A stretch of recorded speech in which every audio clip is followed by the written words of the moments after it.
Gold के price अंतरराष्ट्रीय बाजारों के अंदर 8 महीने के निचले स्तर की तरफ आ गए। 8 महीने के निचले स्तर की तरफ हमें गोल्ड के भाव देखने को मिल रहे हैं और भारतीय बाजारों के अंदर भी लगभग गोल्ड के भाव हमें लगभग 50 से 55 हजार रुपए डिस्काउंट प्राइस में देखने को मिल रहे हैं और कॉमेक्स बाजारों के अंदर भी 1500-1600 डॉलर नीचे की तरफ देखने को मिल रहे हैं। उसके बाद भी हम देख रहे हैं कि गोल्ड जैसे एसेट के अंदर खरीदारी नहीं आ रही। 50,000 रुपए गोल्ड सस्ता है, उसके बाद भी लोग खरीदारी नहीं कर रहे हैं, सिर्फ बिकवाली कर रहे हैं। टेक्निकली देखा जाए तो बहुत ज्यादा गिरावट, बहुत ज्यादा करेक्शन के संकेत दे रहे हैं। गोल्ड के ऊपर दबाव इतना ज्यादा बन चुका है कि उसका असर अब चांदी पर भी पड़ने लगा है, प्लेटिनम जैसी अन्य धातुओं के ऊपर भी उसका असर दिखने लगा है। तो गोल्ड में इतनी ज्यादा गिरावट क्यों है भाई? इस गिरावट में क्या करना चाहिए? तो दोस्तों, गोल्ड के अंदर जो गिरावट का सबसे बड़ा कारण है वो फेडरल रिजर्व की नीति है।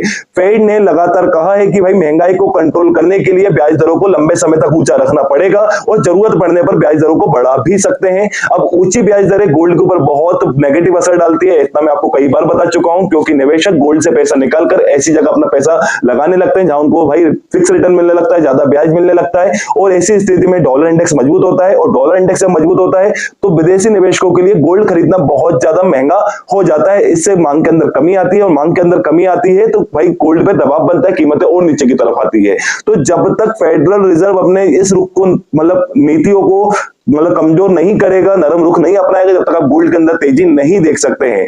जिसके लिए आपको अमेरिका के आर्थिक आंकड़ों के ऊपर नजर बनाना है, अमेरिका के जॉब डेटा, इन्फ्लेशन डेटा के ऊपर नजर बनाना है। अगर अमेरिका का जॉब डेटा और इन्फ्लेशन डेटा मजबूत आते हैं तो भाई आपको गोल्ड के अंदर बहुत बड़ी गिरावट देखने को मिलेगी, क्योंकि फेड इनको कंट्रोल करने के लिए ब्याज दरों को बढ़ा भी सकता है और डॉलर इंडेक्स मजबूत होगा। और अगर यही डेटा कमजोर आते हैं तो भाई गोल्ड के अंदर अच्छी खासी रिकवरी देखने को मिल सकती है, क्योंकि ये डेटा कमजोर आएंगे तो फेड अपना नरम रुख अपनाएगा, ब्याज दर के अंदर कटौती की बात करेगा, जिससे गोल्ड के अंदर आपको बहुत अच्छी रिकवरी देखने को मिलेगी। दोस्तों, फिलहाल गोल्ड के अंदर बड़ी गिरावट का दौर है, कमजोरी अभी गोल्ड के अंदर देखने को मिल रही है। गोल्ड के लिए नेगेटिव न्यूज मार्केट के अंदर काम कर रही है। तो फिलहाल गोल्ड के अंदर भाई खरीदारी करने के पहले पूरे इकोनॉमिक डेटा, अमेरिकी डेटा, सारी ग्लोबल न्यूज को नजर रखकर अपनी पोजीशन बनाए, सारे अपडेट बिल्कुल ध्यान में रखिए, उसके बाद अपनी पोजीशन बनाएं। दोस्तों, कमोडिटी मार्केट से रिलेटेड सारे अपडेट चाहते हैं तो सबसे पहले मेरे इस चैनल को सब्सक्राइब कर लीजिए। मेरी वीडियो पसंद आई तो मेरी इस वीडियो को लाइक कीजिए और मेरी वीडियो को शेयर करना बिल्कुल ना भूलिए।